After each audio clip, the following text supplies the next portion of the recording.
bonjour. Alors, notre objectif aujourd'hui, c'est parler un petit peu des fonctions logarithme, hypérien et la fonction exponentielle.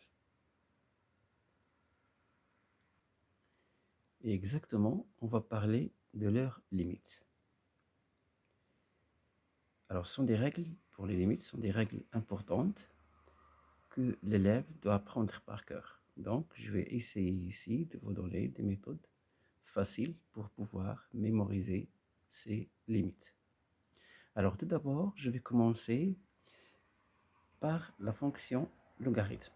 Et je vais bien sûr parler des propriétés de cette fonction. Alors, tout d'abord, la fonction logarithme népérien a été inventée, bien découverte par un mathématicien qui est de l'Écosse, appelé un certain John Napier, mais les Français l'appelaient Népère, et c'est de là où on a déterminé le mot népérien. Donc, la fonction est appelée donc logarithme népérien. Alors, comment il a découvert cette fonction? Alors, tout d'abord, rappelons qu'une fonction, quand elle est continue et monotone, strictement, donc elle a une fonction réciproque. Mais avant qu'elle ait une fonction réciproque, tout d'abord, une fonction, lorsqu'elle est continue, et par exemple, si je prends la fonction logarithme népérien, donc on l'a découverte quand on a voulu déterminer la primitive de la fonction 1 sur x. Si je reviens à la formule de la primitive d'une fonction qui s'écrit sous la forme, alors j'ai dit que si on a une fonction x à la puissance n, alors sa primitive c'est 1 sur x à la puissance n, 1 sur n puissance plus 1, x à la puissance n plus 1. Par exemple, si j'ai x puissance 4, sa primitive c'est 1 sur 4 plus 1 qui est 1 sur 5, x à la puissance 4 plus 1, ce qui donne 5. Par exemple, si je prends, alors là c'est n est égal à 4, si je prends n est égal à 3, x au cube, donc ça sera 1 sur 3 plus 1 qui est 1 sur 4, x à la puissance 3 plus 1 qui est x puissance 4. Donc si je prends n est égal à 2, c'est-à-dire x carré, alors sa primitive c'est 1 sur 3, x à la puissance 3. Si je prends x, c'est-à-dire n est égal à 1, donc c'est x à la puissance 1, ou bien x tout simplement, donc c'est 1 demi de x carré. Alors si je prends n est égal à 0, donc j'aurai une constante. Donc si je prends n est égal à moins 2, alors là, c'est-à-dire que j'ai x à la puissance moins 2, qui dit x à la puissance moins 2, c'est 1 sur x carré. Alors sa primitive, c'est moins 1 sur x, tout simplement, avec un demi. En appliquant bien sûr la même règle. Pardon, j'ai dit 1 sur moins 2 plus 1 fois x à la puissance moins 2 plus 1, qui est égal à, alors 1 sur moins 2 plus 1, c'est 1 sur moins 1, ou encore moins. Là, c'est x à la puissance moins 2 plus 1, x à la puissance moins 1, et qui dit x à la puissance moins 1, c'est 1 sur x. Donc, la primitive de 1 sur x carré, c'est moins 1 sur x. Maintenant, si je prends x est égal à moins 1 est égal à moins 3, pardon, donc j'aurai x puissance moins 3. Alors, si j'applique la même règle, alors j'aurai 1 sur moins 2, parce que moins 3 plus 1, c'est moins 2, fois x à la puissance moins 3 plus 1 qui est égal à x moins 2. Donc, ici, on a pu appliquer la même règle. Mais si je prends n est égal à moins 1, hein, alors là, j'aurai x à la puissance moins 1. Qui dit x à la puissance moins 1, c'est 1 sur x. Donc, si j'applique la même règle, alors j'aurai 1 sur moins 1 plus 1, ce qui donne 0. Donc, c'est 1 sur 0. Donc, on ne peut pas déterminer en utilisant la même règle. Donc, on a inventé une fonction qui est la primitive de la fonction 1 sur x. Et c'est elle qu'on a nommée ln de x. Alors, telle que cette fonction, elle ne va être définie que sur l'intervalle 0 plus l'infini ouvert. C'est-à-dire que x est supérieur à 0. Et cette fonction, elle s'annule en 1. Donc, on va en parler, voir les propriétés de cette fonction appelée ln de x, le logarithme népérien. Donc, cette fonction-là, elle est la primitive de la fonction 1 sur x. C'est-à-dire, si on la dérive, on trouve 1 sur x. Autrement dit, si on écrit ln de x' hein, est égal à 1 sur x. Alors maintenant, on va voir comment on peut construire cette fonction, ou bien la courbe de cette fonction. Alors cette fonction qui a x associé à ln de x, elle est définie que pour les x positifs strictement, c'est-à-dire que x appartenant à 0 plus l'infini. Hein?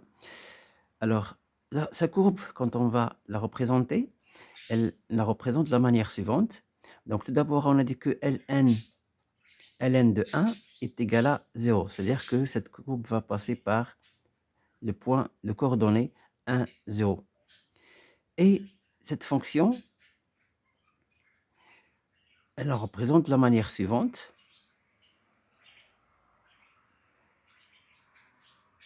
Quand elle s'approche de 0, hein, la courbe, ou bien ln de x va tendre vers moins l'infini. Hein.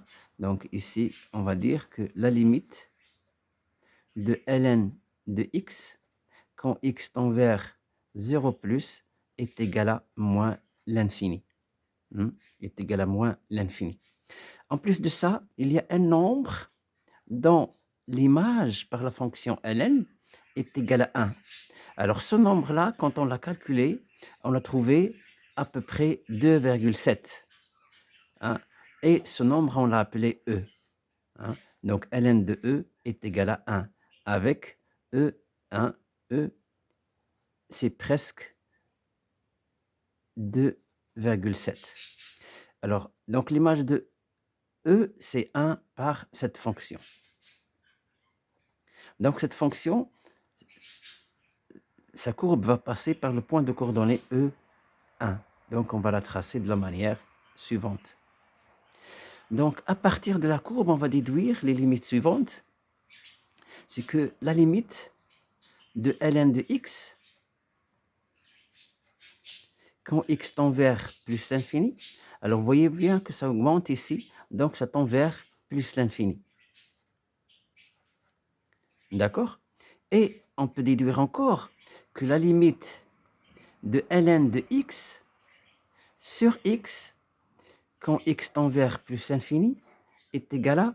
Alors, vous voyez ici qu'on a une branche parabolique de direction l'axe des abscisses.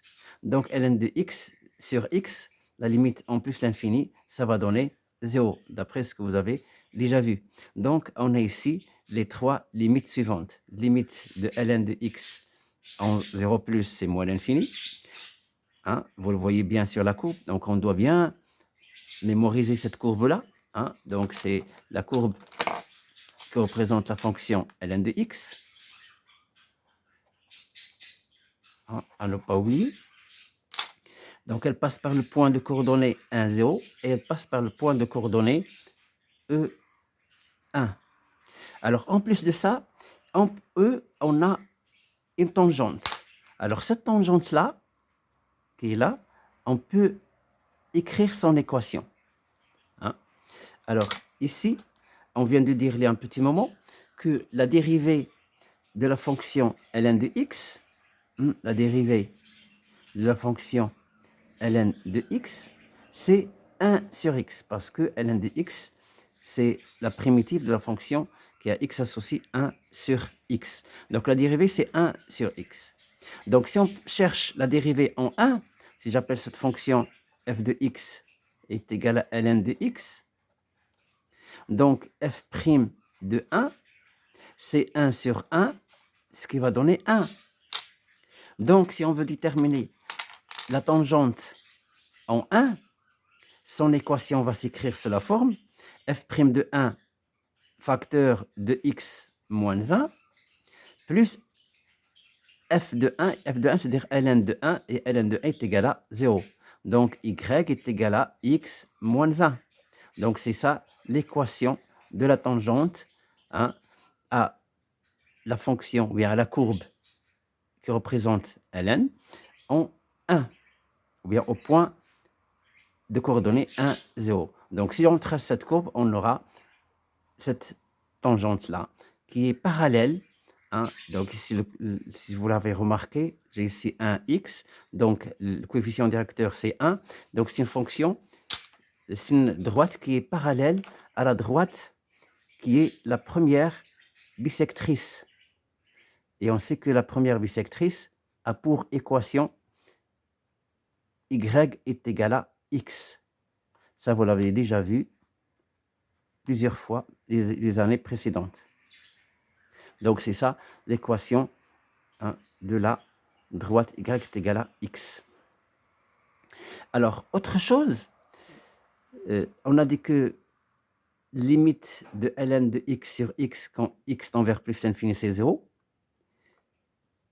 Et si vous l'avez remarqué ici, c'est que ln, la fonction ln, ou la courbe de ln, elle est toujours en dessous de la courbe de la droite d'équation y est égal à x. Autrement dit, ln de x, il est toujours inférieur à x.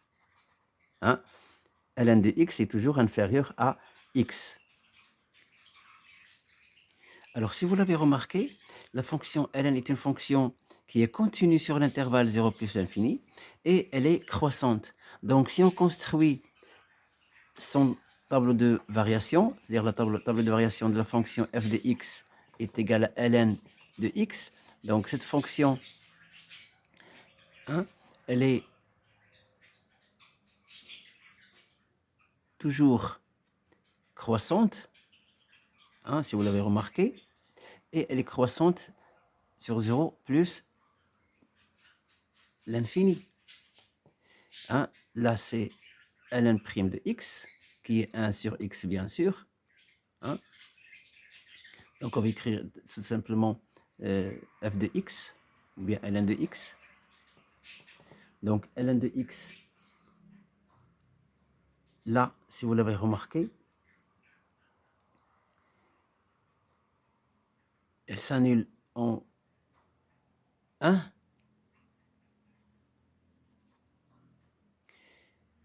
Alors, sur l'intervalle 0, 1, elle est négative. Et sur l'intervalle de 1 à plus l'infini, elle est positive.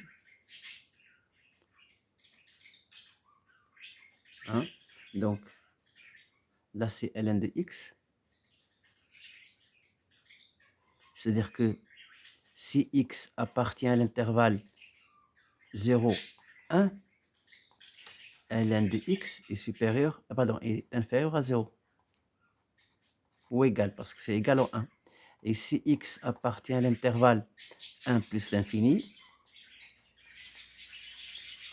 ln de x est supérieur ou égal à 0. C'est-à-dire que ln de x est positif.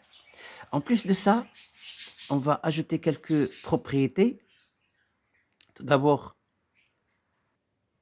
alors j'ai dit ne pas oublier que ln de x n'est pas défini en 0. Donc, il faut bien le signaler ici. Alors, en plus de ça, si j'ai ln de x inférieur à ln de y, avec x et y sont tous les deux positifs, alors là, ça veut dire que x est inférieur à y. Si j'ai ici o égal, alors là, j'aurai o égal. C'est-à-dire si j'ai ln de x est égal à ln de y, alors là, j'aurai x est égal à y.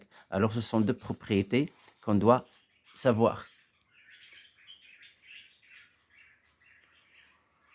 Alors, je vais continuer par donner les autres propriétés de la fonction logarithme népérien. Donc, les propriétés sont les suivantes. C'est-à-dire que si j'ai ln de x fois y, alors là, ça donne ln de x plus ln de y. C'est-à-dire que la fonction ln transforme un produit en une somme de ln. Alors, et ln de x sur y, donc si j'ai une division, donc la transforme en une soustraction. C'est ln de x moins ln de y. Alors, ce sont deux propriétés très importantes qu'on va utiliser dorénavant. Alors, comme déduction à partir de ça, si j'ai ln de x fois x fois x fois x, c'est-à-dire si j'ai ln de x à la puissance d'un nombre r, alors là, ça va donner r ln de x. Alors, le r dont on parle ici, il peut être une fraction, ou bien un nombre rationnel d'une manière générale. Et ln de 1 sur x, si j'applique cette règle-là, c'est ln de 1 moins ln de x. ln de 1, c'est 0, donc ce qui donne moins ln de x tout simplement. Donc, ce sont encore deux propriétés à retenir. Alors maintenant, on va découvrir les autres limites qui nous restent. Alors, là, on va utiliser la courbe pour pouvoir déterminer les deux premières limites, comme on l'avait fait ici. Alors, quand x tend vers 0 plus, ln de x tend vers moins l'infini. Donc là, c'est un 0 plus.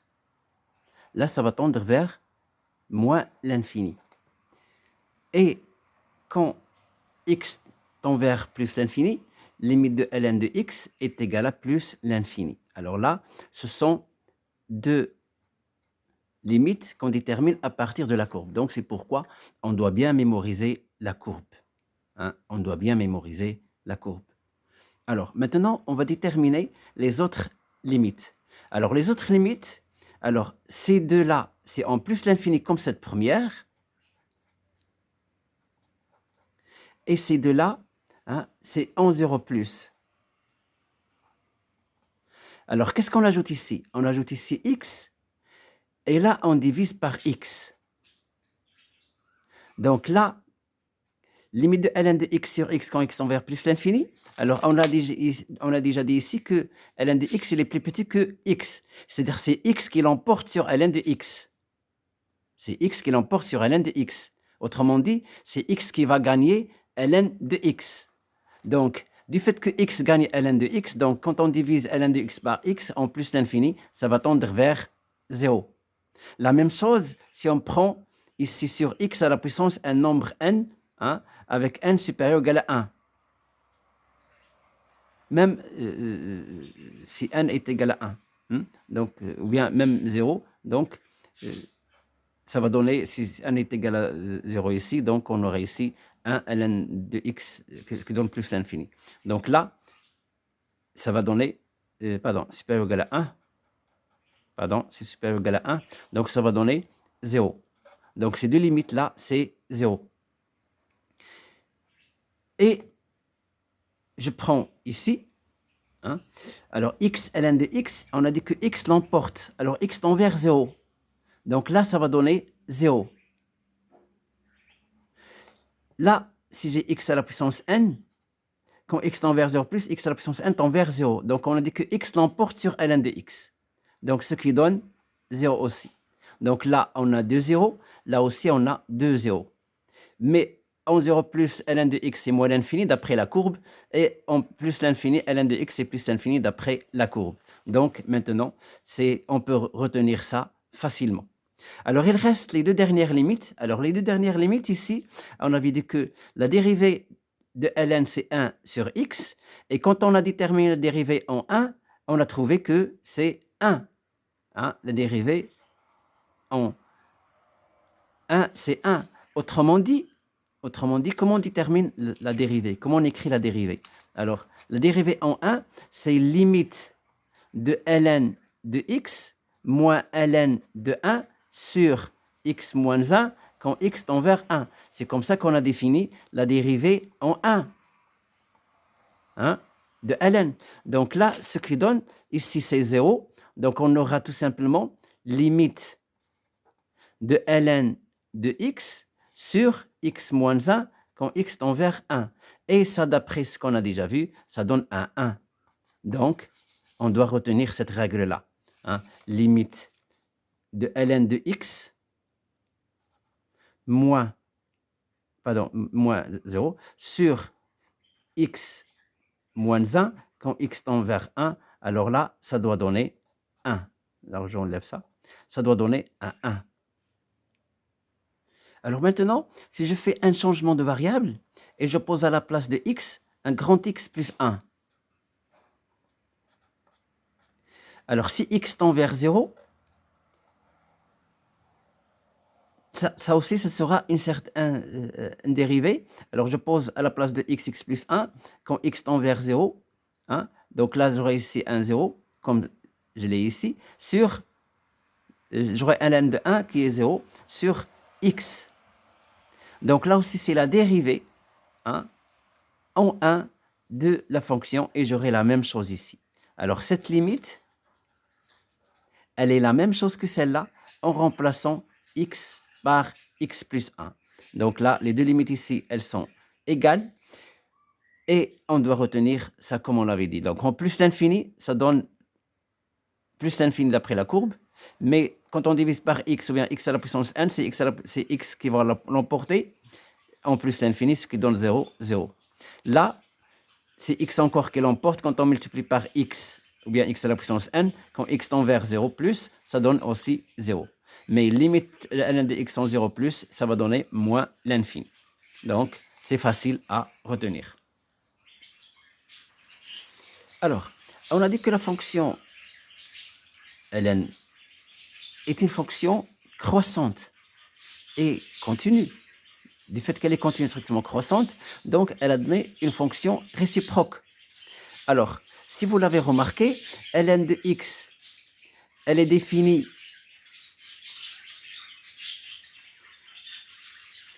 de l'intervalle 0 plus l'infini vers, donc si vous l'avez remarqué ici, des nombres négatifs vers les nombres positifs jusqu'à plus l'infini. Hein? Donc elle est définie de moins l'infini vers, de 0 plus l'infini vers moins l'infini plus l'infini. Autrement dit, vers R. Donc, du fait qu'elle est continue et strictement croissante, donc elle admet une fonction réciproque. Alors, la fonction réciproque de la fonction ln, on la note, hein, e à la puissance x, et on lit l'exponentielle de x, exponentielle de x.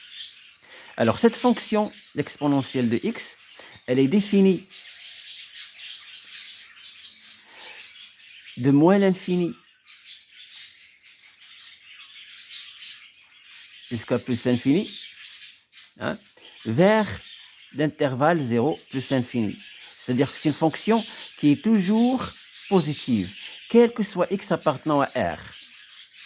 Et à la puissance x est toujours positive, quel que soit x appartenant à R. Or, si on a deux fonctions, l'une réciproque de l'autre, donc leurs courbes sont symétriques par rapport à la droite d'équation y est égale à x. Donc, si on trace la courbe symétrique de cette courbe, donc ici j'ai le point 1, 0, donc la courbe exponentielle va passer par le point 0, 1.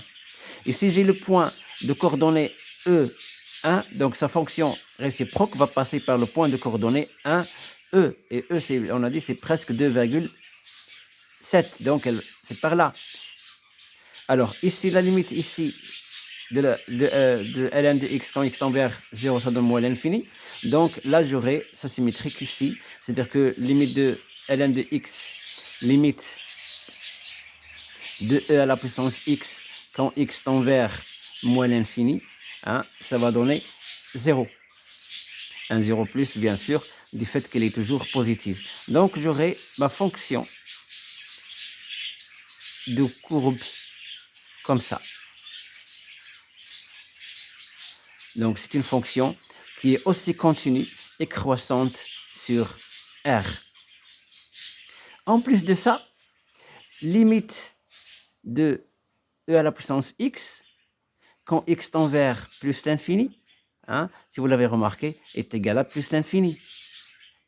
Et limite de e à la puissance x sur x, quand x tend vers plus l'infini, est égal. Donc, si vous l'avez remarqué, ici, cette fonction, elle a une branche parabolique en direction de l'axe des ordonnées. Donc, limite de e à la puissance x sur x, ça va donner, quand x tend vers plus l'infini, est égal à plus l'infini. Autrement dit, l'exponentielle l'emporte sur x. Autrement dit, e à la puissance x est toujours supérieur à x.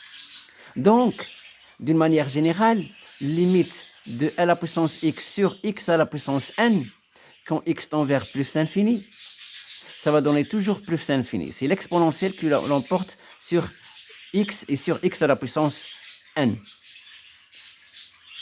Donc, si on détermine les limites de la fonction exponentielle, donc elles sont au nombre de 7 et non pas la même chose que la fonction ln où il y a 8 limites. Alors ici, on aura 6 limites. Alors ces limites-là, on va les retenir de la manière suivante. Alors j'ai dit que la limite en exponentielle, il y a 6 limites. Alors 3 limites en moins l'infini et 3 limites en plus l'infini. Alors, limite en plus l'infini d'après la courbe, c'est plus l'infini de l'exponentielle. Alors, si je divise par x, ça va donner plus l'infini, parce que branche parabolique en direction de l'axe des ordonnées, plus l'infini. Et on a dit que l'exponentielle l'emporte sur x. Quoi que ce soit l'exponentielle, quoi que ce soit l'exposant de n, l'exposant de x, qui est n, supérieur ou égal à 1, même supérieur ou égal à 0, alors là, c'est toujours plus l'infini. Hein? Donc, l'exponentielle, là, en plus l'infini, c'est toujours plus l'infini. Et en moins l'infini, alors là, d'après la courbe, ça donne 0. Si je multiplie par x, ça reste toujours 0 parce que l'exponentielle, ça tend vers 0. Donc, c'est l'exponentielle que l'emporte sur x. C'est l'exponentielle qui l'emporte. Donc, ça va donner 0. La même chose ici, si je multiplie par x à la puissance n, donc ça donne toujours 0. Donc, c'est facile à retenir. Donc, en moins l'infini, ça donne toujours 0. En plus l'infini, ça donne toujours plus l'infini. Alors, il reste une seule limite. Alors, c'est là, ici, on a une tangente au point 1, 0 pour ln, donc il est parallèle à l'axe des ordonnées, pardon, parallèle à l'axe à la droite d'équation y égale à x. La même chose, cette droite-là, c'est une tangente qui a le même coefficient directeur que cette droite, Donc, c'est-à-dire que les trois droites sont parallèles. Donc, ici, le coefficient directeur, c'est 1. Et ce 1-là n'est rien d'autre que la dérivée de la fonction exponentielle. Or, la dérivée de la fonction exponentielle, c'est la fonction exponentielle elle-même. C'est e à la puissance x. Donc, si je calcule la dérivée en 1, en 0, la dérivée en 0, alors c'est e puissance 0, et n'importe quel nombre puissance 0, ça donne 1. Donc là, c'est la limite de e à la puissance x moins l'exponentielle de 0 qui est 1 sur x moins 0 qui est x. Alors cette limite-là, c'est tout simplement la dérivée en 0 de l'exponentielle qui donne 1. Donc c'est facile à retenir. Donc là, on peut retenir facilement ces 6 limites plus la 7e. Merci et à la prochaine fois, Inch'Allah.